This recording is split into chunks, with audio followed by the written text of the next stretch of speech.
Hey everyone, welcome back to my YouTube channel.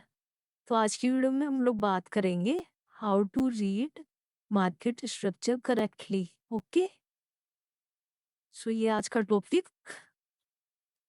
सो काफ़ी लोगों को ना इसमें बहुत प्रॉब्लम आती है, उनको मार्केट स्ट्रक्चर रीड करने में बहुत ज़्यादा प्रॉब्लम आती है। और ये बहुत इंपॉर्टेंट पार्ट है क्योंकि 90% ट्रेडिंग इज मार्केट स्ट्रक्चर।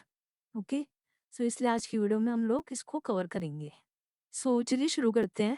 सो काफ़ी लोग क्या गलती करते हैं या क्या सिखाते हैं, कुछ मैंने देखे हैं नकली गुरु क्या बताते हैं आपको ऐसे, low high higher low higher high higher low higher high higher low higher high, ऐसे मार्केट चलता है। बट हम सबको पता है कि मार्केट इतना सिंपल नहीं है। अगर इतना सिंपल होता तो कोई भी है पुल बैक के बाद बाई कर लेता, सेंड कर लेता बराबर। ऐसे ही बताते हैं high low lower high lower low lower high lower low lower high lower low. But again market इतना सिंपल नहीं चलता। रियलिटी क्या है, ये तो हो गया फेक, ऐसा नहीं होता।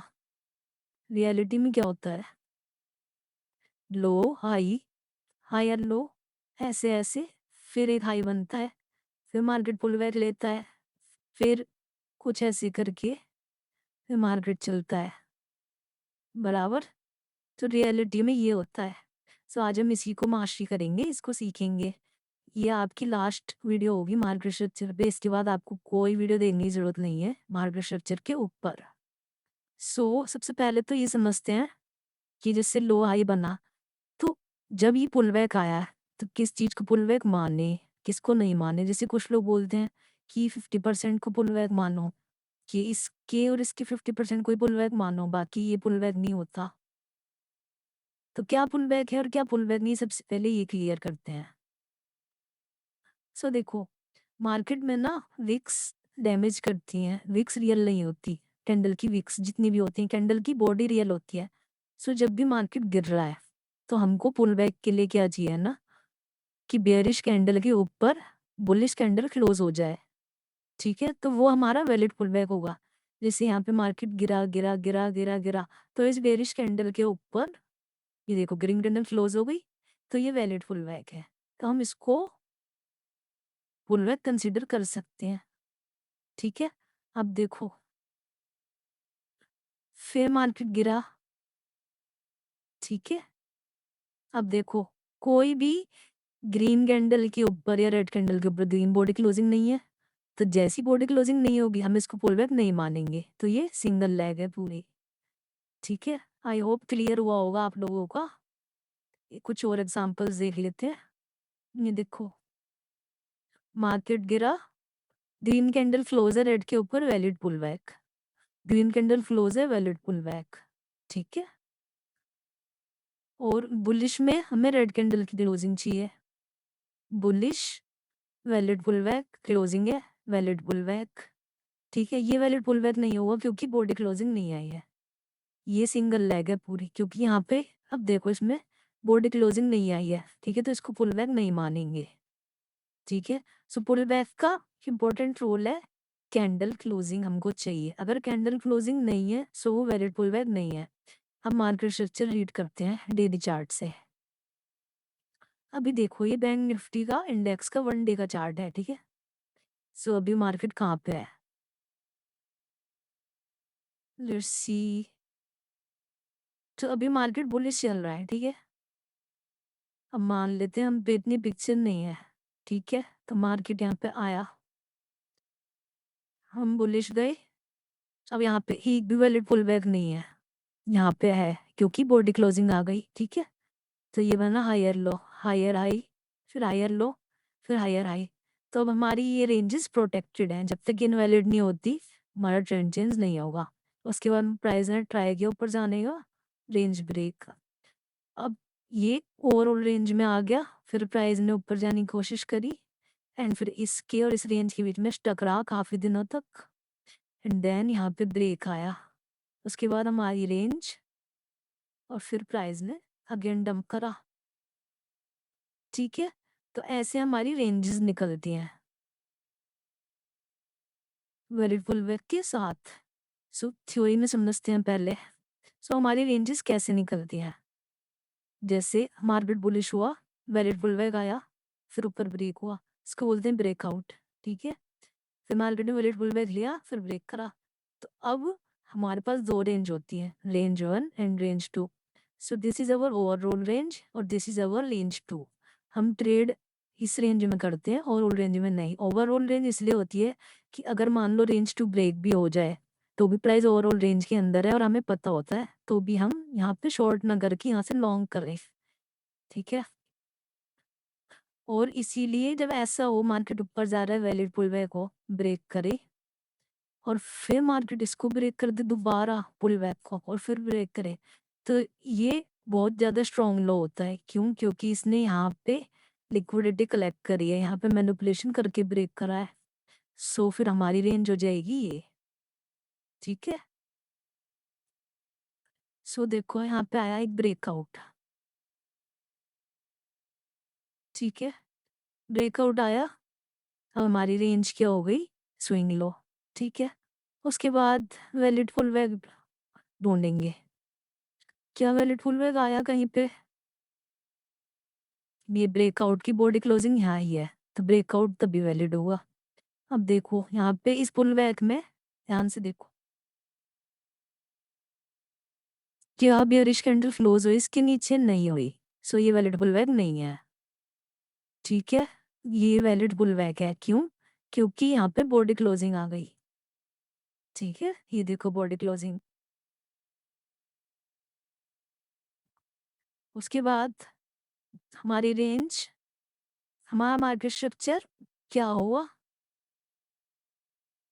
यहाँ से बुलिश, ये पूरी सिंगल लेग वैलिड पुलबैक। ठीक है, हम आगे चलते हैं। उसके बाद नया ब्रेक आया, उसके बाद वैलिड पुलबैक। कहाँ पे आया वैलिड पुलबैक? यहाँ पे। उसके बाद अगेन ऊपर गए, अगेन वैलिड पुलबैक। क्यों? क्योंकि देखो बॉडी क्लोजिंग ग्रीन कैंडल के नीचे, फिर ब्रेकआउट। अब हमारी रेंज क्या हो गई? Bullish, valid pullback. अभी बीच के स्ट्रक्चर मत मार्क करने लग जाना, ये इंटरनल स्ट्रक्चर होता है, इसको किसी और दिन कवर करेंगे वीडियो में। अब देखो फिर ब्रेकआउट, फिर वैलिड पुलबैक। अभी जितनी भी चीज हो रही है बीच में वो इंटरनल स्ट्रक्चर है, वो अभी नहीं कवर कर सकते, फिर आप लोग कंफ्यूज हो जाओगे। उसके बाद फिर ब्रेकआउट। ठीक है, यहाँ पे। उसके बाद देखो फिर वैलिड पुलबैक एंड फिर ब्रेक, फिर वैलिड पुलबैक एंड फिर ब्रेक, फिर वैलिड पुलबैक, फिर ब्रेक। तो देखो हमारा स्ट्रक्चर कैसे हुआ। Low, high, higher low, higher high, higher low, higher high, higher low, higher high, higher low, higher high, higher low, higher high. तो अब हमारी मोस्ट रिसेंट ट्रेडिंग रेंज क्या होगी? जो मोस्ट रिसेंटली ब्रेक होंगे, जैसे हीट ब्रेक ये, heat break है, तो हमारी रेंज हो गई ये। ठीक है, तो हमारी ट्रेडिंग रेंज हो गई ये। अब हम इसमें ट्रेड करेंगे। अब जैसे मानो हमारे पास दो रेंज थी, रेंज 1, रेंज 2। अब रेंज 2 ब्रेक हो गई, अब नीचे क्या है? Demand area. अब प्राइस क्या करेगा? अगेन ऊपर जाएगा। ठीक है, तो सिंगल ब्रेक पे कभी भी हम ट्रेंड नहीं चेंज करते। जैसे मार्केट ऊपर जा रहा है हायर लो हायर हाई बना के, ठीक है, अभी ऐसे ब्रेक कर देगा, तो इसका मतलब ये नहीं है कि आप लोग बेयरिश हो जाओ और सेल करने लग जाओ। ये बस प्राइस ने लिक्विडिटी कलेक्ट करी है, सबको ट्रैप करा है, and then again price buildup करके ऊपर निकल जाएगा। ठीक है, तो जब भी बेयरिश होंगे हम जब होंगे जब प्राइस ऐसे ऊपर जा रहा है, एक ब्रेक करे, फिर पुल बैक करे, फिर डबल ब्रेक करे। जब प्राइस दो ब्रेक करे तब हम सेल के लिए प्लान कर सकते हैं, उससे पहले नहीं। ठीक है, तो जो ऐसे हम स्ट्रक्चर मार्क करते हैं वैलिड बुलवेक के साथ। अब बेयरिश मार्केट में देख लेते हैं और हमारी मोस्ट रिसेंट रेंज में हम काम करते हैं। ठीक है, जैसे इस केस में ये हमारा वैलिड बुलवेक और ये हम बुलिश थे, तो ये था मार्केट स्ट्रक्चर। ठीक है, अब हमारी मोस्ट रिसेंट रेंज क्या हो गई, this one. So this is our trading range, range 1 ये हो गई हमारी ओवरऑल रेंज और ये हो गई रेंज 2। ठीक है, अब यार इस एग्जांपल देखते हैं। ये हम गिरे, मतलब मार्केट गिरा, वैलिड पुल बैक एंड फिर कंटिन्यू नीचे और फिर वैलिड पुल बैक जो कि ग्रीन कैंडल क्लोज है, और फिर ये गैप डाउन करके कैंडल बनी थी एंड उसके बाद प्राइस हो गया साइडवेज। ठीक है, सो ऐसे आप बेयरिश स्ट्रक्चर मार्क करोगे। Alright, so this is how we find higher low higher high. ये नहीं कि ऐसे थ्योरी की तरह मार्केट चलता है, ऐसे नहीं चलता कि हायर लो बना दिया। ठीक है, we need proper valid pull back and ranges. किस रेंज में ट्रेड करना है हमें, हमारी मोस्ट रिसेंट रेंज में। और कभी भी अगर प्राइस ने ऐसा करा, इस बात को हमेशा याद रखना, ध्यान से सुनो, कि मार्केट बुलिश चल रहा था, प्राइस ने एक ब्रेक डाउन में दिया और फिर दोबारा ऊपर चला गया। सो this is very strong area. Price ने इतना स्ट्रॉन्ग मैनिपुलेशन करा है कि ये एरिया प्रोटेक्टेड रहेगा, इंस्टीट्यूशंस इसको ब्रेक नहीं होने देंगे। सेम मार्केट गिर रहा है एंड इसने लिक्विडिटी कलेक्ट करी और फिर नीचे ब्रेक करा, सो दिस इज स्ट्रॉन्ग हाई। ठीक है, फिर प्राइस यहाँ पे पुल बैक करके इसकी रिस्पेक्ट करके सप्लाई जोन की कंटिन्यूसली नीचे जाएगा। जब भी आपको ये पैटर्न मिले, मतलब कि बहुत ज़्यादा स्ट्रॉन्ग एरिया है। चलो अब कुछ एग्जांपल्स देख लेते हैं। जैसे ये देखो, मार्केट ऊपर जा रहा था, ठीक है, प्राइस ने लिक्विडिटी कलेक्ट करी एंड ऊपर चला गया। उसके बाद देखो, कभी प्राइस इस स्ट्रॉन्ग एरिया के नीचे ही नहीं आया, सिर्फ ऊपर ही ऊपर जाता रहा। ये देखो, मार्केट ऊपर जा रहा था, पुल बैक, लिक्विडिटी कलेक्ट करी एंड देन ऊपर, और ये बन गया स्ट्रॉन्ग एरिया जो कि इसने लिक्विडिटी कलेक्ट करी। ये देखो, प्राइस ऊपर जा रहा है, pull back, liquidity collect and फिर ब्रेकआउट। अब ये बन गया स्ट्रॉन्ग एरिया, प्राइस आया इस एरिया में और फिर ऊपर। सो ये थी मार्केट स्ट्रक्चर की वीडियो। तो अगर आप लोगों को अच्छी लगी हो तो लाइक कर देना और शेयर कर देना और चैनल को सब्सक्राइब कर लेना। Thank you.